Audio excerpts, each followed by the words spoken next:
بسم الله الرحمن الرحيم. عن صهيب رضي الله عنه أن رسول الله صلى الله عليه وسلم قال: كان ملك في من قبلكم وكان له ساحر فلما كبر قال للملك: إني قد كبرت فابعث إلي غلاما وعلمه السحر إلى آخر الحديث. சையதுனா சுஹைப் ரலியல்லாஹு அன்ஹு அவர்கள் அறிவிக்கக்கூடிய ஹதீஸை நேற்றைக்கு முந்தைய தினம் 2 நாட்களாக தொடராக பேசிக்கொண்டிருக்கிறோம். இந்த நீண்ட ஹதீஸில் நபிகள் நாயகம் ஸல்லல்லாஹு அலைஹி வஸல்லம் அவர்கள் ஒரு அழகான நிகழ்வை நமக்கு சொல்கிறார்கள். முந்தைய காலத்திலே ஒரு அரசன் இருந்தான். அவனுடைய மந்திரிகளில் முக்கியமான மந்திரியாக ஒரு சூனியக்காரன் இருந்தான். அவனுக்கு வயதாகிவிட்டது. ஒரு வாலிபனை, ஒரு சிறுவனை அழைத்து வாருங்கள், அவனுக்கு என்னுடைய கலையை கற்றுக் கொடுக்கிறேன் என்று சொன்னான். ஒரு அறிவார்ந்த ஒரு சிறுவன் அழைத்து வரப்பட்டான். அவன் சிறிது நாட்களாக சூனியக்காரனம் சூனியத்தை கற்றுக்கொண்டான். வரக்கூடிய பாதையிலே ஒரு துறவியின் மடம் இருந்தது. அங்கே சென்று அமர ஆரம்பிக்கிறான். அது ரொம்பவும் அவனுக்கு பிடித்து போய்விட்டது. அவர் ஒரு ஏகத்துவத்தினுடைய துறவியாக இருந்தார். அவருடைய உபதேசத்தை கேட்டு வளர்ந்து கொண்டே இருக்கக்கூடிய சமயத்தில்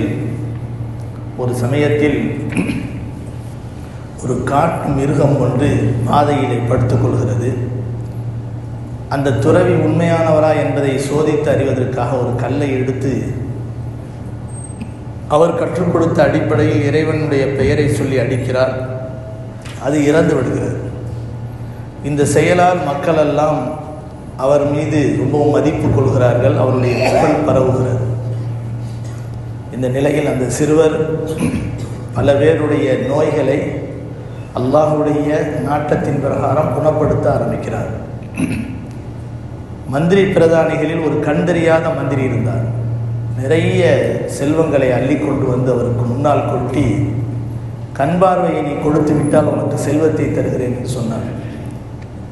கண் பார்வை கொடுப்பதோ நல்ல சுகத்தை கொடுப்பதோ என்னுடைய வேலை அல்ல, அது இறைவனால் கொடுக்கப்படக்கூடியது. ஒரே இறைவன் என்பதை நீ ஏற்றுக்கொண்டால் நான் உனக்கு அந்த காரியத்தை செய்கிறேன் என்று சொல்லி அல்லாஹ்வுடைய திருநாமத்தை உச்சரிக்கிறார். அவருக்கு கண் தெரிந்து விடுகிறது. அதன் காரணத்தினால் அந்த மந்திரி கண் தெரிந்தவராக அரசவைக்கு செல்கிறார். அரசர் அவரை அழைத்து, உனக்கு கண் பார்வை எப்படி கிடைத்தது என்று சொல்லி அந்த சிறுவரை பற்றி தெரிந்து அந்த மந்திரியையும் கொன்று விடுகிறார். அந்த சிறுவருக்கு கற்றுக் கொடுத்த அந்த துறவியையும் கொன்று விடுகிறார். அந்த சிறுவரை தன்னுடைய மதத்தின் பக்கம் இழுக்க வேண்டும் என்பதற்காக வேண்டி முதலிலே மலை உச்சியிலிருந்து உருட்டச் சொல்கிறார். அழைத்து சென்றவர்கள் செத்துவிட்டார்கள். ஆனால் இவர் தப்பித்து வந்தார்.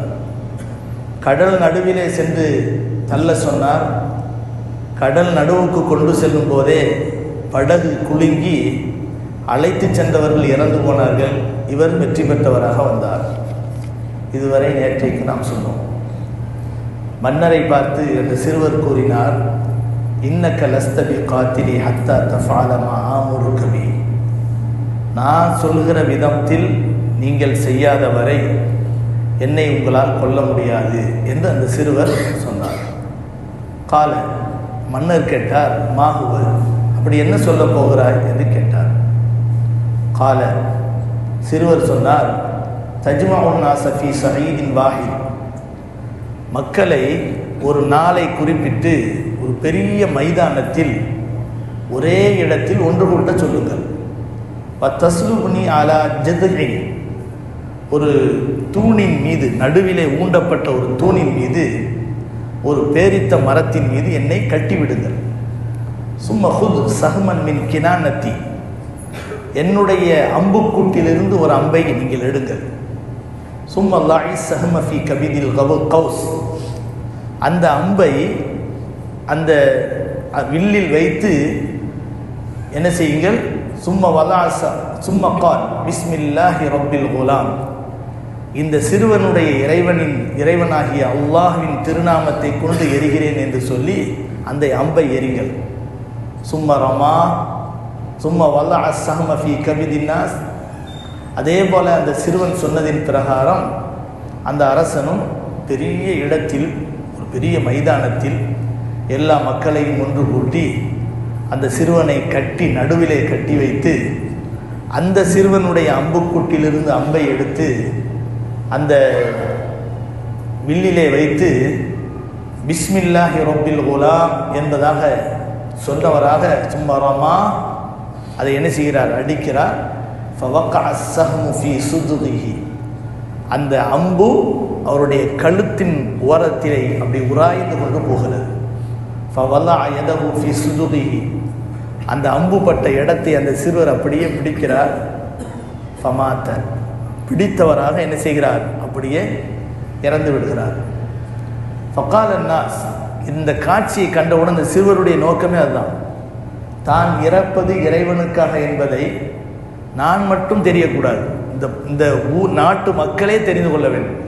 அதன் மூலம் ஒரே இறைவன் இருக்கிறான் என்பதை அவர்கள் அறிந்து கொள்ள வேண்டும் என்ற எண்ணத்தில் தான் இந்த ஏற்பாட்டை அந்த சிறுவர் செய்ய சொன்னார். அது வெற்றிகரமாக முடிகிறது.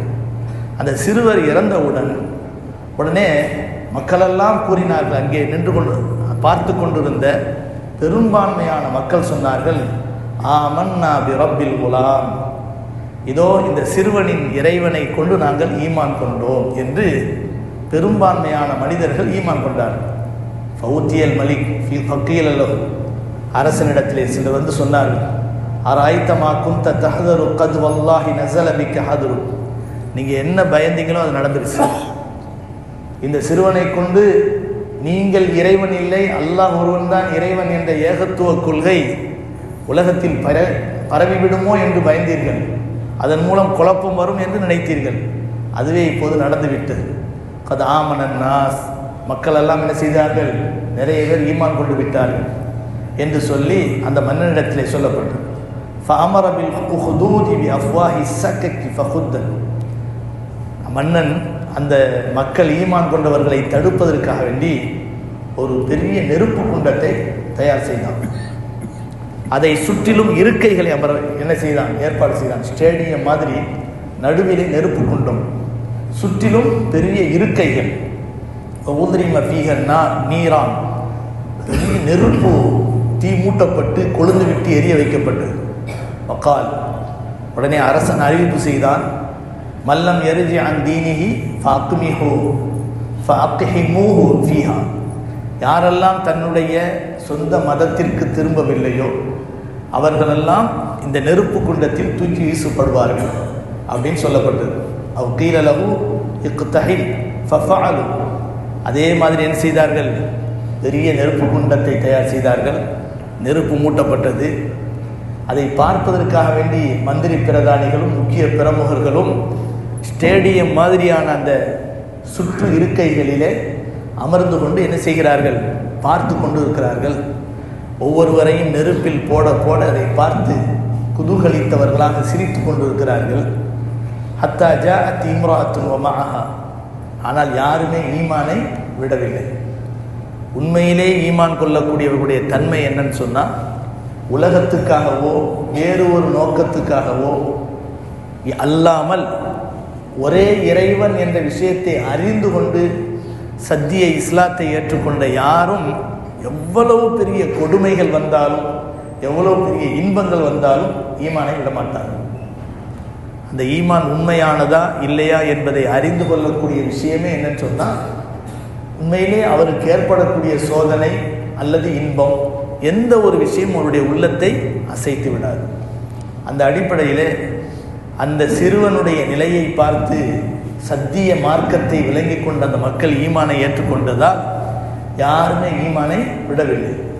ஒவ்வொருவராக நெருப்பு குண்டத்திலே தூக்கி போடப்படுகிறார்கள். கடைசியாக ஒரு பெண்மணி கை குழந்தையை கையிலே வைத்தவராக வருகிறார். ஜாஅத் இம்ராஅத்துன் வ மஅஹா ஸபிய்யுன் லஹா ஃபதகஅஸத் அன் தகஅ ஃபீஹா, அந்த நெருப்பு குண்டத்துக்கு பக்கத்திலே அந்த தன்னுடைய கை குழந்தையோடு பச்சிளம் குழந்தையோடு வந்து நிற்கிறார். நின்று விட்டு அவர் ஒரு கணம் யோசிக்கிறார். ஒரு கணம் யோசிக்கிறார், இந்த பிள்ளை என்ன செய்தது, இந்த பிள்ளையோடு நெருப்பு குண்டத்திலே குதிக்க வேண்டுமா, இந்த பிள்ளைக்காக வேண்டியாவது நம்முடைய ஈமானை விட்ட மாதிரி நடித்து பின்வாங்கிடலாமா, இப்படிங்கிற மாதிரி என்ன செய்கிறாங்க, அந்த நெருப்பு குண்டத்துக்கு பக்கத்திலே நின்று கொண்டு அந்த பெண் மனம் வராமல் தவிக்கிறாள். வக்கால லஹுல் குலாம், அந்த நேரத்தில் அந்த கை குழந்தை, பேச சக்தி இல்லாத, பால் குடிக்கிற குழந்தை பேசுமா? பச்சிலன் குழந்தை அப்போ தான் பிறந்திருக்கு. அந்த குழந்தை பேச ஆரம்பிக்கிறது. வக்கால லஹுல் குலாம், அந்த குழந்தை பேச ஆரம்பிக்கிறது. யா உம்மா, யா உம்மா இஸ்பிரி ஃபஇன்னகி அலல் ஹக், என்னுடைய அருமை அம்மா, நீ பொறுமையாக இரு, நெருப்பு குண்டத்திலே நீ குதித்து விடு, நிச்சயமாக நீ சத்தியத்தில் இருக்கிறாய் என்று அந்த குழந்தை பேசியது என்று கண்மணி நாயகம் ரசூலுல்லாஹி ஸல்லல்லாஹு அலைஹி வஸல்லம் அவர்கள் அருளினார். இந்த ஹதீஸ் ரவாஹு முஸ்லிம் ஷரீஃபிலே பதிவு செய்யப்பட்டிருக்கிறது. இந்த ஹதீஸ் அதாவது தஃப்சீரிலே விளக்கம் எழுதும்போது சூரத்துல் புரூஜ் என்ற அத்தியாயத்திலே சொல்லப்படக்கூடிய குத்தில அஸ்ஹாபுல் உஹ்தூத் அன்னாரி ராத்தில் வகூத் இதுஹும் அலைஹா குஊத் வஹும் அலா மா யஃஅலூன பில் முஃமினீன ஷுஹூத் என்று அல்லாஹ் தஆலா சில மக்களை பற்றி சொல்கிறார். குத்தில அஸ்ஹாபுல் உஹ்தூத், நெருப்பு குண்டவாசிகள் கொல்லப்பட்டார்கள்.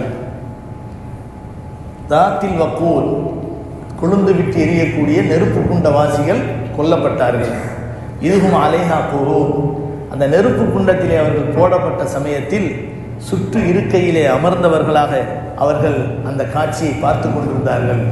இதுவும் அலைஹா குஊத் வஹும் அலா மா யஃஅலூன பில் முஃமினீன ஷுஹூத், அங்கே கண்ட காட்சியை பார்த்து கொண்டு அவர்கள் சிரித்து கொண்டார்கள் இல்லையா, அதற்கு அவர்களே சாட்சி என்று அல்லாஹ் தஆலா ஒரு நிகழ்வை குறிப்பிட்டு பேசுகிறான். அந்த வசனத்துக்கு கீழே இந்த ஹதீஸை எழுதுகிறார்கள். இந்த மக்கள் தான் அந்த நெருப்பு குண்ட வாசிகள் என்பதாக இந்த நிகழ்வை எழுதுவார்கள். கண்மணி நாயகம் ரசூலுல்லாஹி ஸல்லல்லாஹு அலைஹி வஸல்லம் அவர்கள் இன்னொரு ஹதீஸில் சொல்லும்போது சிறுபிராயத்தில் பேசிய 3 குழந்தைகளை பற்றி சொல்வார்கள். சிறுபிராயத்தில் பேசக்கூடிய வயது வருவதற்கு முன்பாக பச்சிளம் குழந்தையாக இருக்கக்கூடிய நேரத்தில் 3 குழந்தைகள் பேசினார்கள் என்று நபிகள் நாயகம் ஸல்லல்லாஹு அலைஹி வஸல்லம் அவர்கள் சொல்வார்கள். அதில் ஒரு குழந்தை இந்த குழந்தை என்பதாகவும் நபிகள் நாயகம் ஸல்லல்லாஹு அலைஹி வஸல்லம் அவர்கள் சொல்லி காட்டுகிறார்கள். ஆக நாம் சத்தியத்தில் இருக்கும்போது எந்த விதமான சிரமங்களும் சோதனைகளும் நம்முடைய உள்ளங்களை சலனப்படுத்தி விடக்கூடாது. அதற்கு இன்றைக்கு இருக்கக்கூடிய சூழலில் பெரிய எடுத்துக்காட்டு என்னன்னு சொன்னால், இன்றைக்கி காசாவுடைய மக்கள், பலஸ்தீன முஸ்லீம்கள், எவ்வளோ பெரிய சோதனை, எவ்வளோ பெரிய கஷ்டம். ஆனால் அப்படி இருந்தும் ஒருவராவது இதுவரை மதம் மாறினார், ஈமானை விட்டு பின்னால் வந்தார் சொல்ல முடியுமா? யாரும் சொல்ல முடியாது. அந்த மக்கள் ஈமானின் உறுதிப்பாட்டில் இருக்கக்கூடியவர்கள். இது எடுத்துக்காட்டுக்காக நிகழ்காலத்தில் இருக்கக்கூடிய விஷயத்தை நம்ம நினைவுபடுத்துவோம். இதுதான் காலம் காலமாக நடக்கக்கூடிய விஷயம். காலம் காலமாக ஈமானிலே உறுதியாக இருக்கக்கூடிய யாரும் அவர்களுக்கு ஏற்படக்கூடிய சிரமங்களாலோ அவர்களுக்கு ஏற்படக்கூடிய சிறப்புகளாலோ ஈமானை விட்டு பின்னால் வந்தாங்க அப்படின்ற ஒரு வரலாறே கிடையாது. அப்படி ஒருத்தன் வந்தான் அப்படின்னு சொன்னால் அவன் இந்த உலகத்துக்கு கட்டுப்பட்டவன் அர்த்தம். சுயநலத்துக்காக ஈமானை ஏற்றுக்கொண்டவன் என்பது அர்த்தமாகும். எனவே இந்த ஹதீஸின் மூலம் நிறைய பாடங்களையும் படிப்பினைகளையும் நாம் சொல்ல முடியும். ஆனால் ஒவ்வொன்றையும் வார்த்தைக்கு வார்த்தை அர்த்தம் வைத்து இப்போது நாம் இந்த ஹதீஸை சொல்லியிருக்கிறோம். எனவே எந்த நிலை வந்தாலும் நம்முடைய மார்க்கத்தை, அல்லாஹ் ஒருவன் என்ற சத்திய கொள்கையை விட்டு கொடுக்கக்கூடாது என்ற ஒரு உறுதிப்பாடு நம்முடைய உள்ளங்களிலே வர வேண்டும். அல்லாஹ் சுப்ஹானஹு வ தஆலா எல்லா நிலைகளிலும் லா இலாஹ இல்லல்லாஹ் என்ற கலிமாவுக்கு உரியவர்களாக, உரமேற்றப்பட்ட ஈமானுக்கு சொந்தக்காரர்களாக நம் அனைவரையும் அல்லாஹ் ஆக்கி அருள் புரிவானாக. வாஹிர தாவானா அல்ஹம்துலில்லாஹி ரப்பில் ஆலமீன். சுப்ஹானல்லாஹி வபிஹம்திஹி சுப்ஹானக்கல்லாஹும்ம வபிஹம்திக வ நஷ்ஹது அல்லா இலாஹ இல்லா அன்த வ நஸ்தக்ஃபிருக வ நத்தூபு